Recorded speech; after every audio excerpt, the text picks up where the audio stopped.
all this money to the United Nations. Problem arises, and we're out there like John Wayne. I think we should participate. Some people say, get out of the United Nations. I don't agree with that. I think we should pay our fair share as to be a participant in the community of nations, but do no more or less than anybody else, and not carry the load for United Nations. And I'll be damned if our soldiers should carry a United Nations patch on their arm. They shouldn't wear any uniform on their own. So we come back down to basic constitution. You know, I'm not much of a historian, believe me.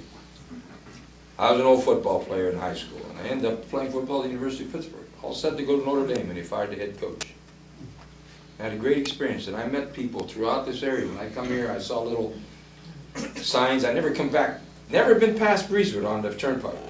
And I saw some of these little towns, and I said, geez, I remember that guy was from that area, or this guy was from Altoona, or this guy was from... And I'll tell you something. I can't believe how we've been so passive and inactive, and how we've allowed our country to get away. They say, well, Traficant, you're a doom and gloom guy. I'm very much a pragmatist and a realist. Our country is bankrupt. They've just expanded the debt limit. Although the economy is great, they just expanded the debt limit to go up to $14.3 trillion. That's $47,500 for every man, woman, and child in America, personal debt. And I want to ask you this. How do you grow wealth from accumulating more and more debt? So America is in the midst of a managed debt economy, facing foreclosure, personal bankruptcy. One of the reasons I've taken the time to drive here, first of all, I know the efforts of Mickey Paletta and this group.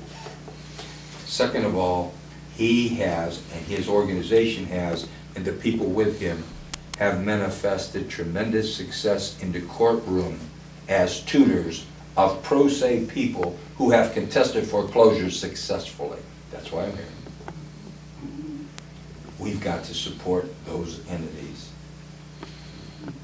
And he's got a bullseye on his back. And I have a friend here from Arizona that has a big bullseye on his back and had one for a long time, because he stood up and looked at the intricacies of the law, and within the law found redress for the American citizen and taxpayer. So now let's look at that. And a good example is NAFTA. Let's just think about NAFTA for a minute. Here we are. They're saying America this year will have a $500 billion trade deficit. Now, let's just talk about that. $500 billion that America will buy as a nation more than we sell. Now, anybody that refutes this little mathematical logic, you just think about it. If you buy more than you sell, eventually you go bankrupt. 500 billion is not the truth. I would state that 500 billion alone is to China. That trade deficit is more like 800 billion, and they're lying to us. And they're manipulating the variables of trade treaties and laws to camouflage the true trade deficit. For example, company in Pennsylvania, 500 employees, closes its doors, moves to Mexico. Ships down to Mexico $200 million worth of machinery. We lost 500 taxpayers, 500 jobs, 500 families. Here's how it's listed on NAFTA. A $200 million sale to Mexico.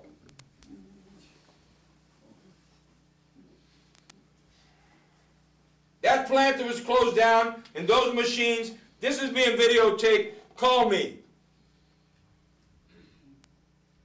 I'm saying that it's showing on the credit ledger. Let's look at the law. There's this stand here. I want you to imagine literally this step. I'm in the United States of America. and you're in Mexico. I could reach out and touch Aunt Kathleen. She's in Mexico, I'm in America. Look at this.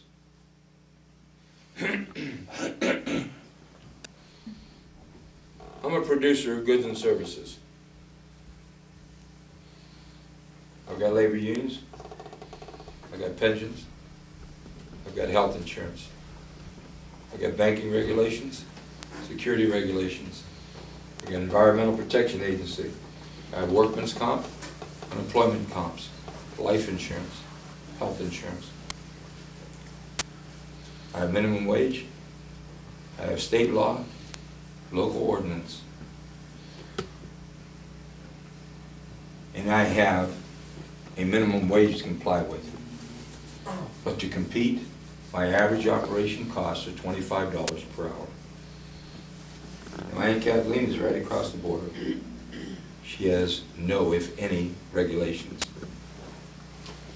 They're hiring people from $1 to $3. Now it's increasing on the border because the Mexicans have wised up and said this company will pay more, let's jump there. And they can't control the workforce, they're jumping around close to the border, so they move into central Mexico. They give them a breakfast, they give them a lunch.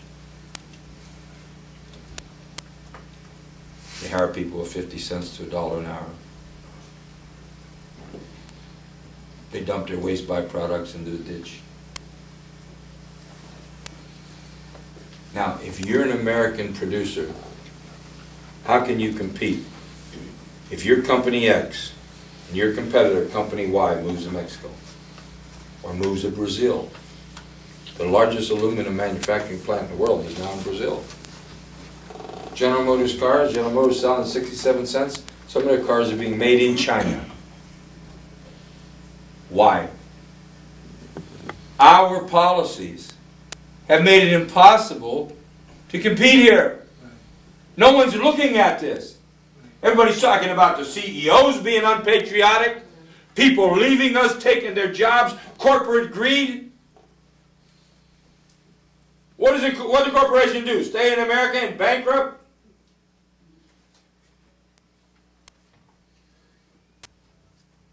Quite frankly, the government gets more revenue from the average corporation in America than do the stockholders. So it's time to move them out. Our federal government should take care of our national security.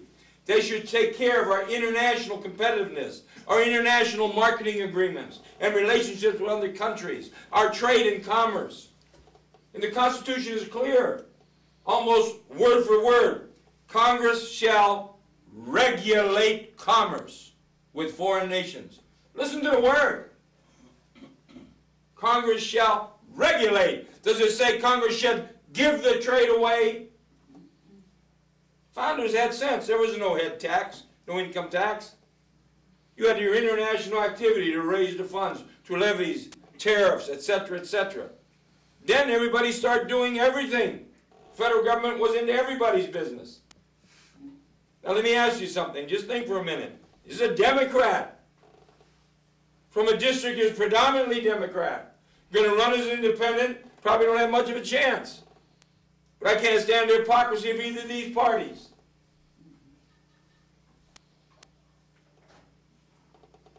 Just look at it. You can't make a profit in America, so you leave America. It's as simple as that. Good example now. Let's talk about the Department of Energy.